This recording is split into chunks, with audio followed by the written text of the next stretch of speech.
তিনটে দাবি পূরণ হয়েছে, তাই আন্দোলন প্রত্যাহার করলো ককরোচ জনতা পার্টি। আজকে সকালেই দুপুরের দিকে আমরা দেখেছিলাম ধর্মেন্দ্র প্রধান তিনি ইস্তফা দেন, সেই খবর সামনে আসে। আর বেলার দিকে যখন জেপি নাড্ডার সঙ্গে ককরোচ জনতা পার্টির দুজন প্রতিনিধি বৈঠক করেন, ঠিক তারপরেই জানানো হয় যে তারা তাদের এই আন্দোলন সরিয়ে নিচ্ছেন। ককরোচ জনতা পার্টির দাবি মেনে আন্দোলনকারী পড়ুয়াদের বিরুদ্ধে করা এফআইআর প্রত্যাহারের ঘোষণা করেছে কেন্দ্র। পাশাপাশি নাড্ডা জানিয়েছেন আত্মঘাতী পড়ুয়াদের আর্থিক ক্ষতিপূরণও দেওয়া হবে, তবে এক্ষেত্রে নির্দিষ্ট কিছু নিয়ম আছে, সেই নিয়ম মেনেই ক্ষতিপূরণ দেওয়া হবে। এরপরেই আন্দোলন প্রত্যাহারের কথা ঘোষণা ককরোচ জনতা পার্টির তরফ থেকে।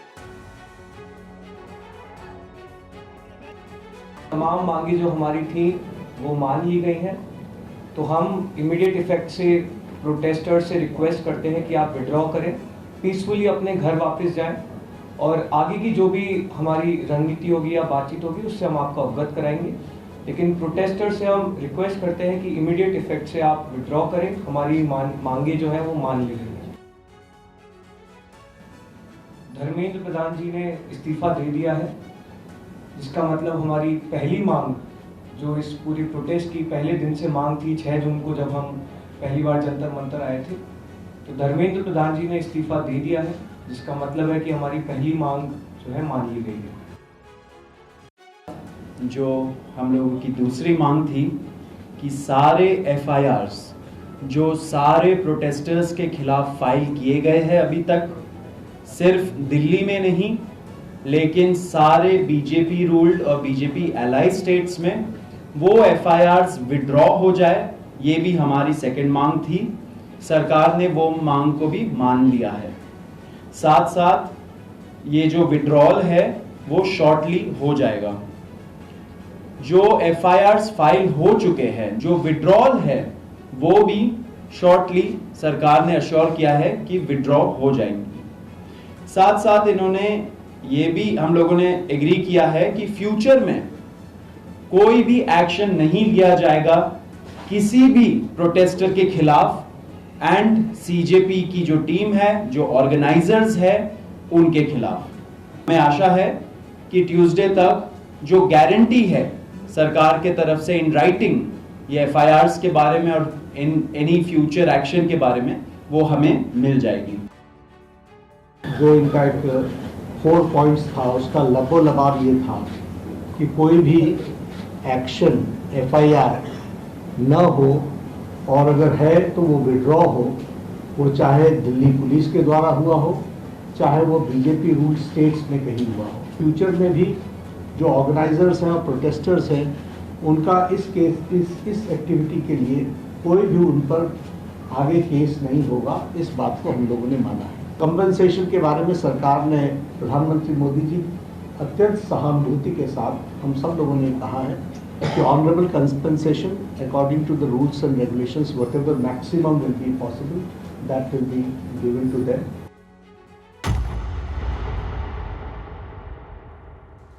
ধর্মেন্দ্র প্রধান তিনি দাবি দেওয়া মেনে ইস্তফা দিয়েছে, তাহলে নতুন কেন্দ্রীয় শিক্ষামন্ত্রীকে তা নিয়ে প্রশ্ন আসছে, প্রশ্ন একাধিক।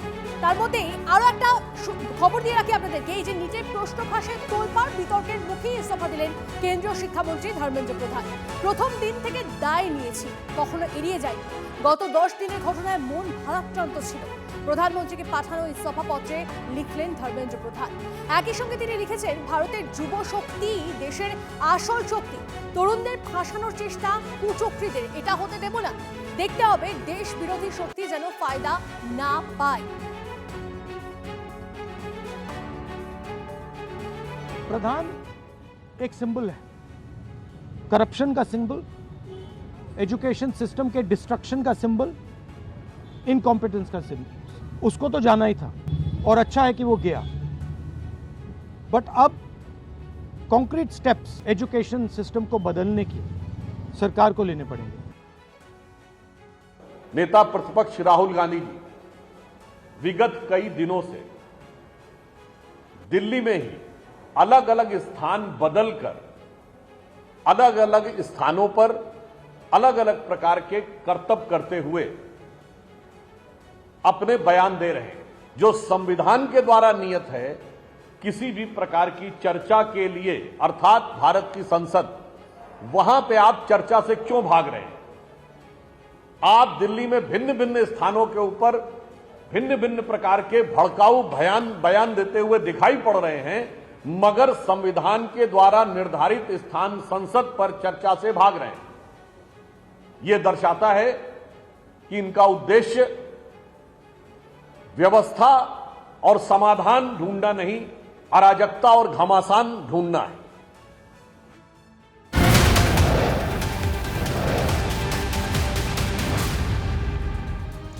দেখো, স্বাভাবিকভাবে এই প্রশ্নগুলো ঘুরপাক খাচ্ছে যে নতুন কেন্দ্রীয় শিক্ষামন্ত্রীকে সূত্র মারফত কি খবর পাওয়া যাচ্ছে। আমাদের প্রতিনিধি জ্যোতির্ময় আমাদের সঙ্গে রয়েছে নয়াদিল্লি থেকে সরাসরি। জ্যোতির্ময় থেকে জানতে চাইবো, জ্যোতির্ময়, সূত্র মারফত কি খবর পাওয়া যাচ্ছে? তাকে কি আগেই তাকে ইস্তফা দিতে বলা হয়েছিল? এর পরবর্তীকালে কি পদক্ষেপ হতে চলেছে কেন্দ্রে? গতকাল যখন কনস্টিটিউশন ক্লাবে বৈঠক হয় সেই সময় যে ককরোচ জনতা পার্টির দুই প্রতিনিধির তরফ থেকে স্পষ্টভাবে জানিয়ে দেওয়া হয় যে ধর্মেন্দ্র প্রধানের পদত্যাগের দাবি আপোষহীন দাবি। এ নিয়ে কোনো রকম আলোচনায় তারা রাজি নয় এবং কোনো রকম শর্ত আরোপ এক্ষেত্রে প্রযোজ্য নয়। যতক্ষণ পর্যন্ত না ধর্মেন্দ্র প্রধান পদত্যাগ করছেন ততক্ষণ পর্যন্ত আন্দোলন প্রত্যাহার করা হবে না। এই সময়ে জেপি নাড্ডা, জিতেন্দ্র সিং তারা জানান যে তাদের সিদ্ধান্ত তারা আজ দুপুর 2:30টার পর জানাবেন। অর্থাৎ সরকার ধর্মেন্দ্র প্রধানের পদত্যাগ নিয়ে যে ভাবনা চিন্তা করছে, গতকাল কনস্টিটিউশন ক্লাবের বৈঠকেই সেই ইঙ্গিত কিছুটা দিয়ে দিয়েছিলেন জেপি নাড্ডা। এর পরবর্তী ক্ষেত্রে যে তথ্য আমাদের হাতে এসছে সেই অনুযায়ী গতকাল রাত্রি 9টার সময় ধর্মেন্দ্র প্রধানের কাছে প্রধানমন্ত্রী দপ্তর থেকে বার্তা পৌঁছয় যে তাকে পদত্যাগ করতে হবে। আজ সকাল 9টার সময় পদত্যাগপত্র পাঠান এবং নিজে হাতে গিয়ে সেই পদত্যাগপত্র প্রধানমন্ত্রীর কাছে দিয়ে আসেন ধর্মেন্দ্র প্রধান। এবং তারপরেই যে খবর আমাদের কাছে আসছে, একাধিক কেন্দ্রীয় নেতা তারা দিল্লিতে ফিরে আসছেন। একাধিক মুখ্যমন্ত্রী, যেমন মহারাষ্ট্রের মুখ্যমন্ত্রী দেবেন্দ্র ফডনভিস, তিনি দিল্লিতে উড়ে আসছেন। কেন আসছেন তার কারণ সূত্র মারফত আমাদের কাছে খবর আসছে যে তড়িঘড়ি এই পরিস্থিতিকে রাজনৈতিকভাবে মোকাবিলা করতে কী পদক্ষেপ নেওয়া হবে তা ঠিক করতে বিজেপির পার্লামেন্টারি বোর্ডের বৈঠক বসবে। তবে আপাতভাবে যতদিন পর্যন্ত সংসদের বাদল অধিবেশন চলছে ততদিন পর্যন্ত মন্ত্রিসভার রদবদল হওয়া, কাউকে নতুন করে শিক্ষামন্ত্রীর পদে বসানো তা হবে না। সেক্ষেত্রে ক্যাবিনেটে এই মুহূর্তে যে মন্ত্রীরা রয়েছেন তাদের মধ্যেই কাউকে বাড়তি দায়িত্ব দেওয়া হবে আপাতভাবে শিক্ষা মন্ত্রকের দায়িত্ব সামলানোর জন্য। এর সঙ্গে বাদল অধিবেশনের সম্পর্ক কি? বাদল অধিবেশনের সম্পর্ক ঠিক এই জায়গায় যে যখন সংসদে সেশন চলে সেই সময় প্রশ্নোত্তর পর্ব থাকে, বিভিন্ন স্পেশাল মেনশন থাকে, যে ক্ষেত্রে যে বিষয় নিয়ে প্রশ্ন করা হয় সেই বিষয়ের সংশ্লিষ্ট মন্ত্রীকে তার উত্তর দিতে হয়। স্বাভাবিকভাবেই পার্লামেন্টে সেশন চলার সময় যদি হঠাৎ করে নতুন মন্ত্রী দায়িত্ব নেন তার পক্ষে উত্তর দেওয়া সম্ভব হয় না, যদিও প্রত্যেক মন্ত্রকেই আলাদা আলাদা করে পূর্ণমন্ত্রীর পাশাপাশি এমওএস রয়েছেন। কিন্তু এক্ষেত্রে যে খবর আমরা পাচ্ছি যে এখনই মন্ত্রিসভার রদবদল বা নতুন করে কাউকে শিক্ষামন্ত্রীর দায়িত্ব দেওয়া হবে না। এক্ষেত্রে একজন কোনো সিনিয়র মন্ত্রীকে শিক্ষামন্ত্রক চালানোর জন্য বাড়তি দায়িত্ব দেওয়া হবে। পার্লামেন্টের অধিবেশন শেষ হলে ক্যাবিনেট রিসাফেল হবে, তার কারণ একাধিক গুরুত্বপূর্ণ মন্ত্রক ফাঁকা রয়েছে। নতুন করে রেলের এমওএস তার পদত্যাগ হয়েছে গতকাল, কারণ তিনি রাজ্যসভার নতুন করে তিনি টিকিট পাননি, তার মেয়াদ শেষ হয়েছে। স্বাভাবিকভাবেই আমাদের নজর থাকছে সরকারের পরবর্তী পদক্ষেপের দিকে এবং অবশ্যই বিজেপির পার্লামেন্টারি বোর্ডের মিটিং থেকে, যেখান থেকে পরবর্তী রাজনৈতিক কর্মসূচি কংগ্রেস সহ বিরোধীদের কাউন্টার করার রোডম্যাপ ঠিক করা হবে। সঙ্গে থাকো। নিজের প্রশ্নভাস মহাপাপ, কাউকে রেয়াত করা হবে না বার্তা দিয়েছিলেন প্রধানমন্ত্রী। শুনুন। पेपर लीक घटना से पिछले 2.5 महीनों में अनेक विध कदम उठाए गए, गुनहगारों को पकड़ा गया है, वे जेल में पड़े हैं। हमारा सबसे महत्वपूर्ण जिम्मा था कि विद्यार्थियों का 1 वर्ष बर्बाद न हो।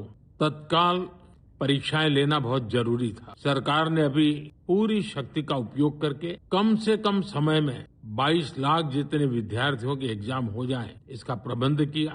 और अभी 5-6 दिन पहले 19 तारीख को रिजल्ट भी आ गया, लेकिन हम संतोष मानने वाले लोगों में से नहीं, और इसलिए मैंने आज फास्ट ट्रैक कोर्ट के लिए विभागों को निर्देश दिए थे।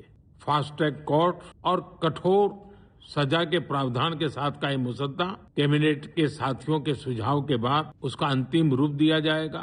सोमवार से संसद का जल्द से जल्द उस बिल को सदन में पारित कराने का प्रयास किया जाएगा।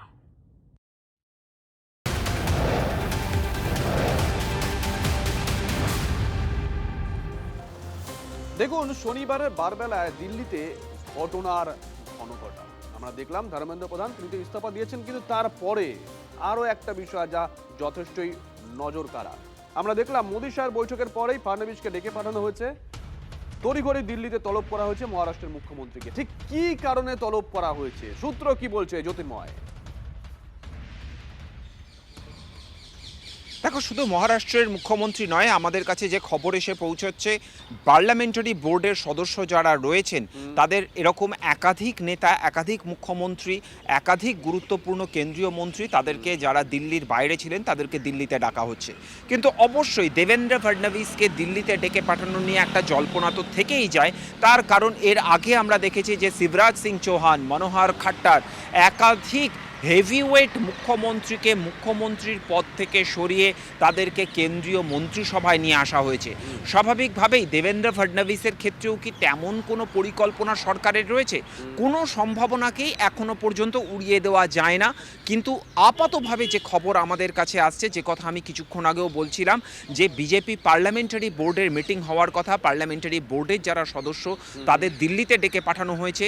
মূলত আগামী সপ্তাহে সোমবার থেকে নতুন বিল আসবে এবং এই বিলের আলোচনার পরিসরকে কাজে লাগিয়ে কংগ্রেস জমানায়, কংগ্রেস শাসিত রাজ্যে, বিরোধী শাসিত রাজ্যে, ইউপিএ জমানায় কত পেপার লিক হয়েছিল, সেই সময়কার সরকারের ভূমিকা কী ছিল তা নিয়ে পাল্টা ব্যাপক রাজনৈতিক প্রচার তুলে ধরার পরিকল্পনা সংসদের অভ্যন্তরে এবং বাইরে করছে বিজেপি।